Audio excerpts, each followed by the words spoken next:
speaking of going bad,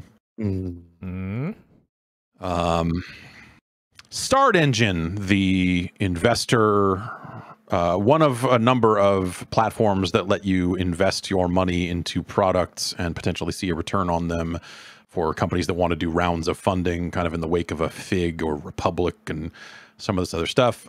They were at a point home to a round of funding for the Intellivision Amico. There we go. Okay. Wah, wah. The long-running project to bring a family. If you're not aware of the Amico, I don't blame you. It's an attempt to make a family-friendly console that evokes some of the Intellivision history in terms of how they handle the controller. The idea it being a touch screen on the controller.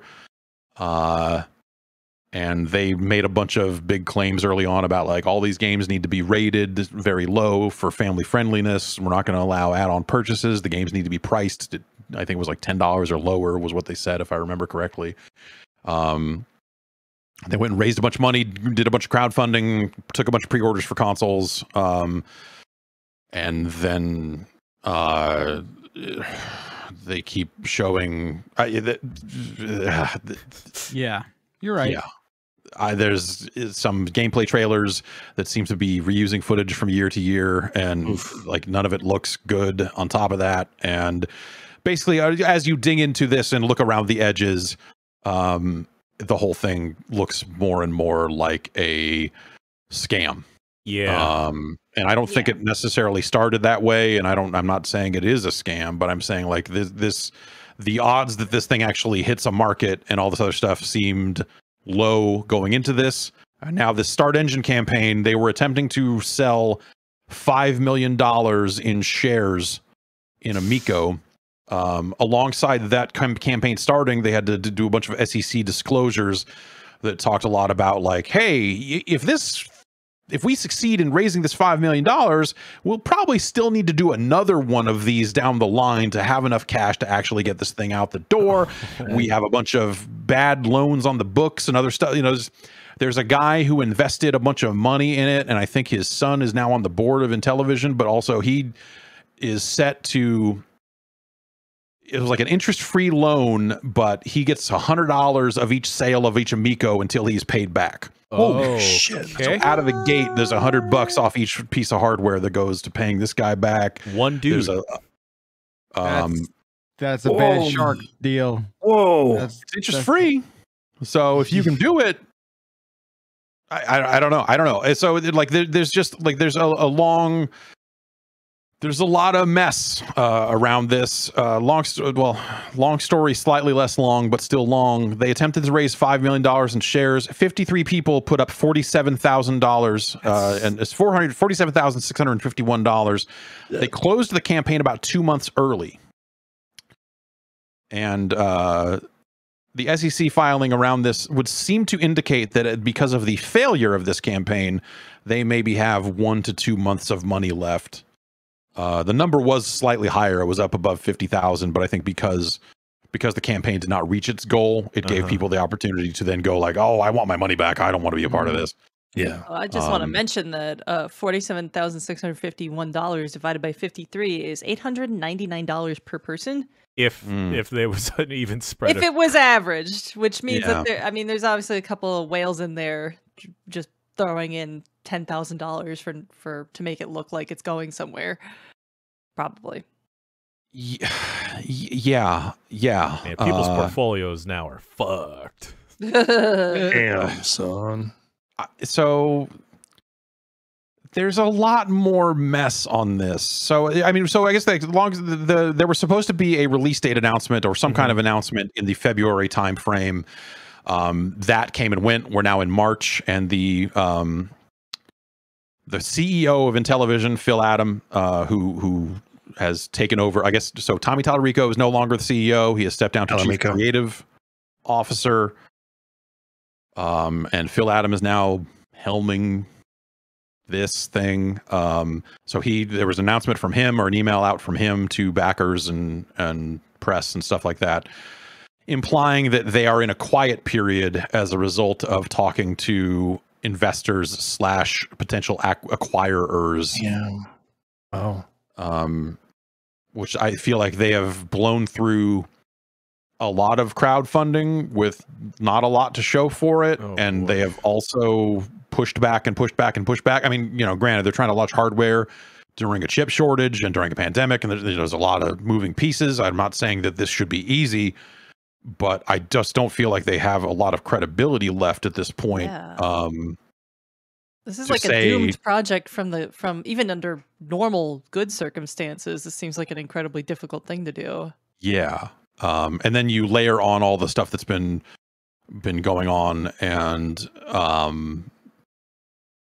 yeah, it's very hard. Like, okay, like when you dig through the SEC filing, and granted, I am not a financial advisor, but you know, as other people have dug through it, and I've kind of read some of those and looked through it a bit myself. I don't know who acquires this because of the amount of like debt you would take on. I don't know what you're getting. You're getting like a box that is powered, you know, that has like the power of an old Android phone inside it. You know, like it's not.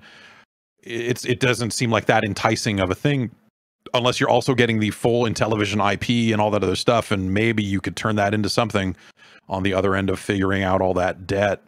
So how much money has gone into this at this point? I don't know the total number. I know that, you know, they have more successful campaigns in the past when this stuff was newer. And so I believe that amount is in the millions. I don't have that in front of me. So yeah, that's the long and short of it, is that now they claim to be in a quiet period instead of announcing anything. They say that they are talking to someone that might pick it up, or someone that might invest more in it. But again, like after failing this, and then like if you look at the full breadth of what has happened with the Amico story, I don't understand who comes in and goes, yeah, man, I'm the next person to dump a bunch of money into this mess. I don't, it's hard to see them getting that money back out, and how that would be. Or running out of suckers. Yeah. What they got to do is just get someone to make a TV show based off of the Amico. And then they can get the TV deal money to keep maybe make it like this. that Enron documentary. You know how popular that was. Yeah. Then around this, there's just been like, so there's like a weird community of people that are like super hyped for the Amico, and then they look at any negative coverage of it as being like a somehow like they're haters. Like even the chief operating officer has spent a lot of time in those Start Engine comments as people have been like, hey, I have questions about this project before I invest, which, you know, granted, some of them are trolling. But it's just been like, I'm sick of all the haters. Like there's just like a lot of talk about haters, which I feel like like slapping that attitude on top of your failure to raise money and failure to produce with the money that you've raised is just like, what are you even doing? So it just feels like that goes with the psychology of being involved in something that you've invested so much time and energy and money into. You know, any cult or any scam or anything like that, you have to believe it's not that. So you're just going to double down and get super defensive about it. Yeah, and so they've tried to turn it into this culture war of like, this console is it's just plain fun for families, and you've got like YouTube people out there like that have taken that side, and then you see reports out of that community saying like Tommy Tallarico got on a private Zoom call with a lot of us influencers and talked to us about Amico stuff that hadn't been announced yet, and you're like, wait a minute, is that legal for him to disclose that as a, you know, in conjunction with the investors, and telling them ahead of investors is like highly irregular, and what's going on there? And so there's a bunch of backpedaling there, like, oh, I never said that, you know, like YouTube videos getting taken down. What influencers is he reaching out to? The same way as NFT stuff. Like it's the same like brand of like cult of personality stuff going on. Yeah.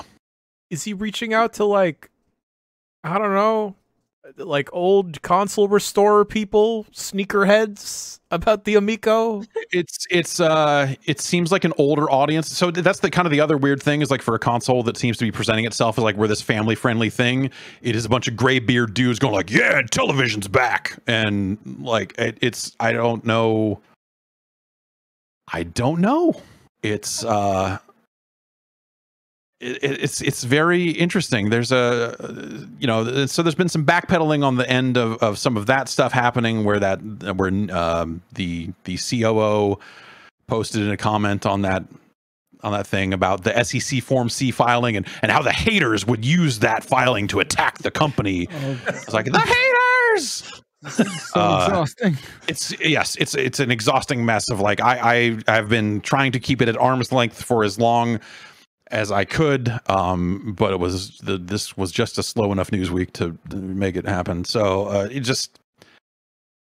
it's a goddamn mess. The games are already on sale, by the way. Nice. You can buy Amico games, but what you get is a box with an RFID card in the box, and then the RFID card links to, because you're supposed to be able to tap cards on the console to acquire games. On that card is just a URL, like an amiibo that goes, like an amiibo, that goes to a website that the URL that isn't live yet.